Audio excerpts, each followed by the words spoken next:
So that brings us to our first question in the investigation.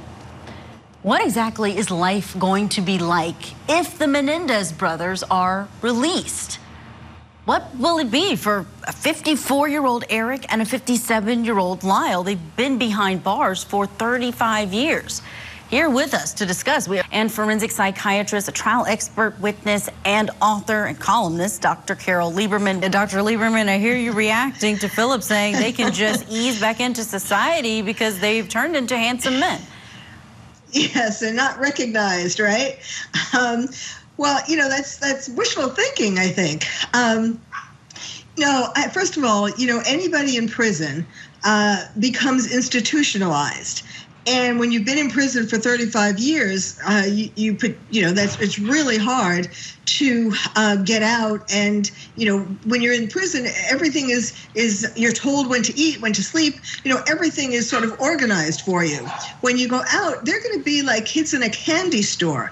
First of all, there are going to be all these groupies who, I like the idea of them being moved somewhere. I don't know about, I don't think it should be in a city. I think it should be somewhere somewhat separate.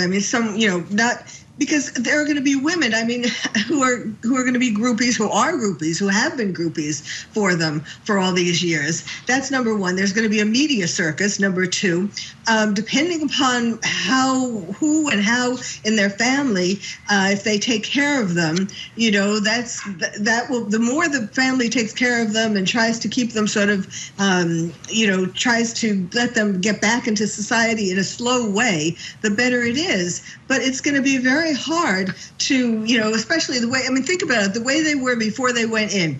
They killed their parents. They went on this shopping spree, for example. Now, I don't know how much money they're going to have, so they might not be many shopping sprees in their future.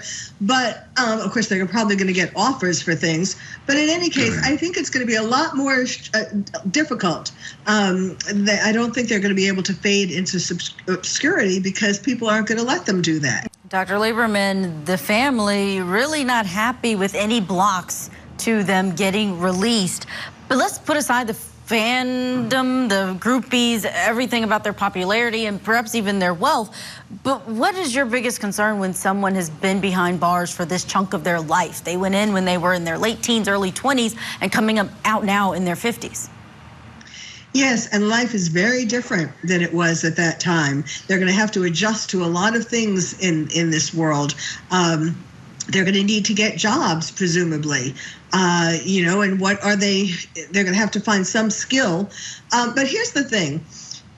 First of all, I don't think that they're going to be able to pass the requirements to get paroled because, as the DA was saying, they need to be able to express sincerely. They need to have insight. They need to have some kind of, they need to appreciate and be able to tell that they did this, that their mother didn't poison them, that it wasn't, that they weren't really afraid that night of that their father was going to kill them, that they set it up like a mafia hit. So many lies. And what I really think, and I mentioned this to Vinny earlier on a show, I think that they should not be paroled together. I think that Lyle should be kept in. Lyle is a sociopath, and he is not going to be able to give insight and give, say that he regrets what they did and all that. I think Eric can, and I think it might be better to have one come out at a time. Let Eric get adjusted to the world and help Lyle when Lyle, comes out maybe in 5 years later. Dr. Lieberman, thank you so much for your analysis. I know we have to say goodbye to you.